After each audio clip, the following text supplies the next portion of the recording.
त्या इन्साईटमध्ये काही गोष्टी मी ठरवल्या. या ठरवण्याची एक पॉवर वेगळी असते. मला आठवतंय मी लहान असताना पोहायला ज्यावेळेस शिकायचो त्यावेळेस पोहायला शिकवणारा रामू नावाचा एक व्यक्ती होता. तो रामूनी मला बेसिकली तरंगायला शिकवलं होतं. पूर्वी डबा बिबा बांधायची पद्धत होती. मग तो डबा बिबा तो काढून पोहायला द्यायचा आणि तो मला सांगायचा, बाबा इथून तिथपर्यंत जायचं आहे, निश्चय करा, ठरवा. मी मध्ये गेल्यानंतर धापा टाकायला लागायचो. तो म्हणायचं नाही, धरायचं नाही, कठड्याला धरायचं नाही, तिथपर्यंत आज जायचं म्हणजे जायचं. त्या रामूच्या ह्या निश्चयाच्या फोर्सनी माझ्यामध्ये इतकी पॉवर यायची की मी तिथपर्यंत जायचो आणि तिथपर्यंत गेल्यानंतर एक शक्ती यायची माझ्या आतमध्ये. मला इतका आनंद व्हायचा.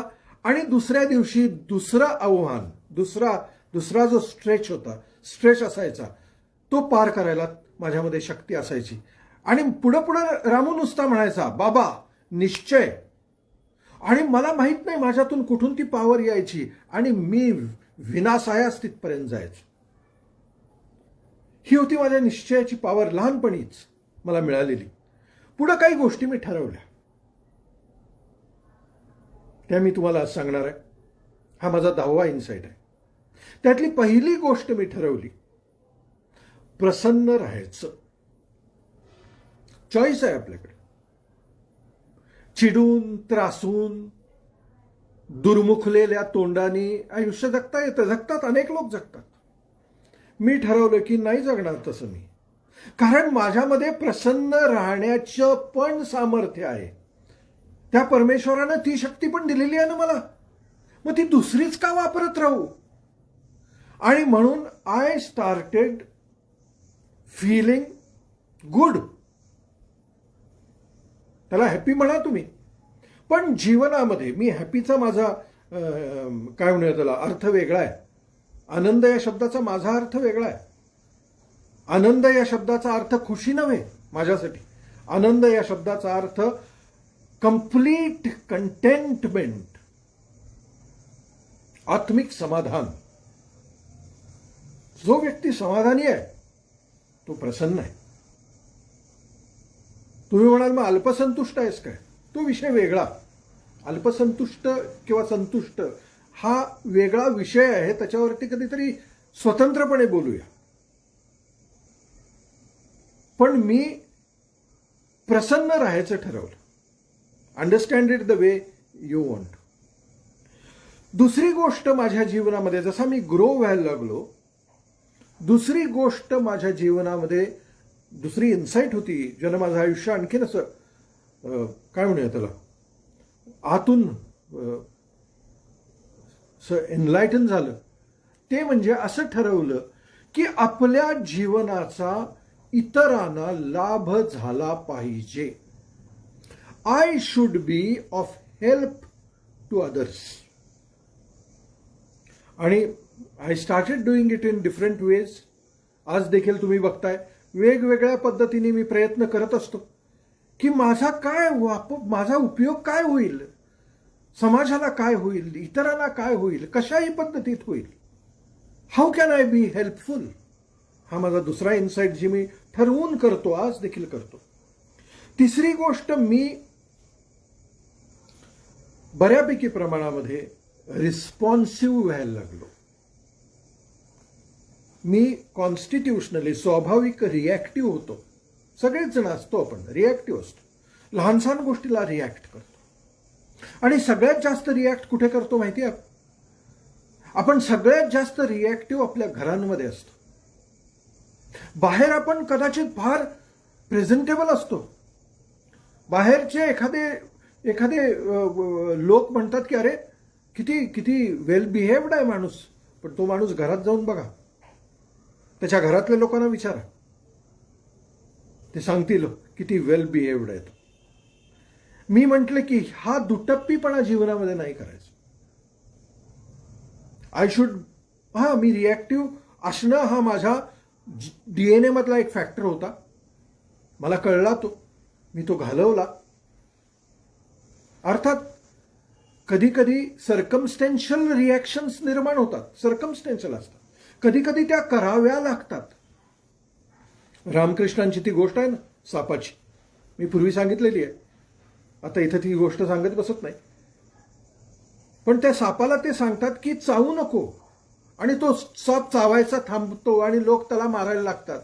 आणि मग ते जे योगी असतात त्यांना तो साप परत भेटतो. योगी म्हणतात की अरे काय दशा केलेली असती.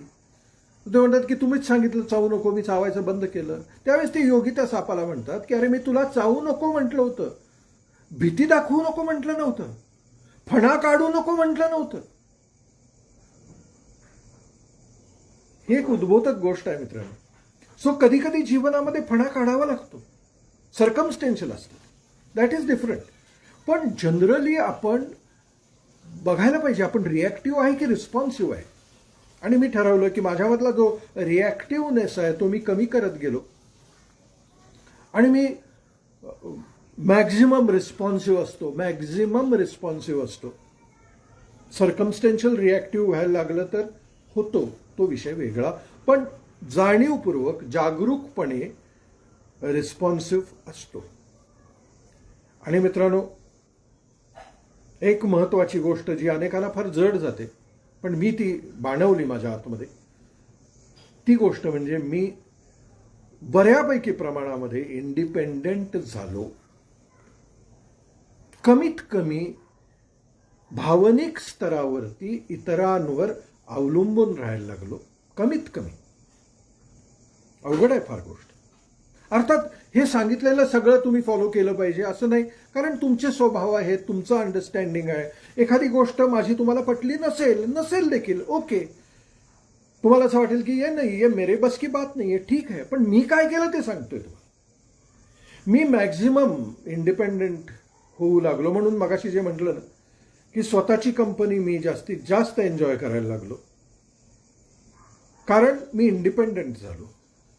डिपेंडन्सी पुन्हा इमोशनल सांगतोय मी तुम्हाला. मग याचा अर्थ कोणतरी मला विचारतात की मग तुम्ही तुमच्या मुलीवरती, तुमच्या बायकोवरती तुम्ही डिपेंडंट नाही आहे काय? मी इमोशनली कोणावरच डिपेंडंट नाही आहे. ह्याचा अर्थ मी त्यांच्यावरती प्रेम करत नाही असं नाही अर्थ होत. Don't take it selectively. पण मैं खुद में I feel complete within myself. I don't feel incomplete. आणि माझ्यातला इनकम्प्लीटनेस कुठून तरी तो भरून काढावा कोणीतरी, असं मला नाही वाटत. त्यामुळे I feel very good inside me. अनेक लोकांना वाटत असतं की माझी कोणाला किंमतच नाही आहे, माझ्यावर कोण प्रेमच करत नाही, मला कोणी समजूनच घेत नाही, वगैरे वगैरे वगैरे. बरेच लोक असतात. पण मला नाही तसं वाटत. I feel complete within me. एक फार महत्वाची गोष्ट आहे.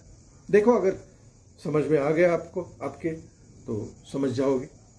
आणि शेवटची गोष्ट मित्रांनो जी मी बाणवली माझ्यामध्ये, ती गोष्ट आहे 100% रिलायबिलिटी. 100%. मी स्वतःला रिस्पॉन्सिबल बनवलेला आहे. मला जर कोणीही काहीही सांगितलं तर त्या व्यक्तीनं निवांतपणे जाऊन झोपावं की आपण जर प्रदीपला ही गोष्ट सांगितलेली आहे तर 100% ती होणार, 100% होणार. तेवढा विश्वास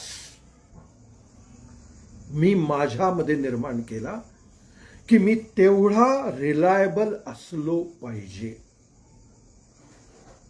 आणि मला फार आनंद होतो मित्रांनो.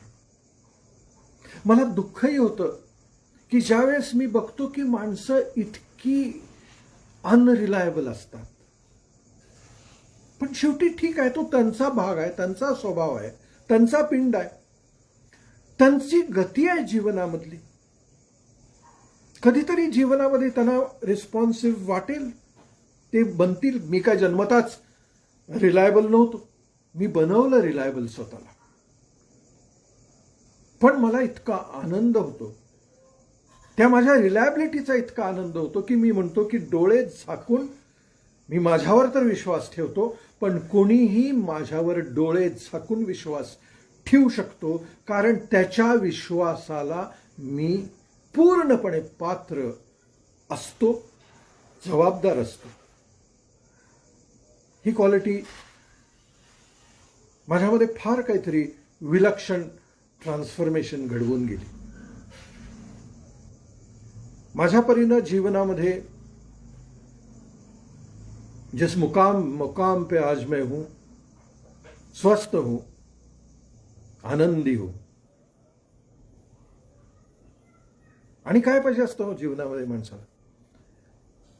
ती सगळी परवाचे बॅड बॉयज मिलियनेअर किंवा 1992 हर्षद मेहता स्कॅम हे बघितल्यानंतर असं लक्षात येतं की अरे इतकं होतं या लोकांच्याकडे, का थांबले नाहीत? का थांबले नाहीत? माहित नाही, मला माहित नाही. कुठेतरी थांबता आलं पाहिजे, कुठेतरी आपला ग्लास भरला पाहिजे, आणि आपला ग्लास भरल्यानंतर इतरांचे जे कमी भरलेले आहेत ते भरण्याची जाणीव झाली पाहिजे, असं मला वाटलं. आणि आत्तापर्यंतचं माझं आयुष्य त्या पद्धतीत जगत आलो, समृद्ध आयुष्य जगलो मित्रांनो. मला असं वाटतंय की या 10 इन्साइट्सचा तुम्हाला जर काय उपयोग झाला तर may be it will help you. काय टेक्निकल बोललेलो नाहीये. जे जीवनामध्ये जगतो, I walk what I talk, जे जगतो ते करण्याचा प्रयत्न करतो.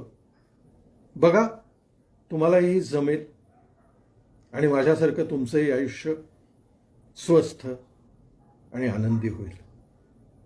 भेटूया पुन्हा. नमस्कार.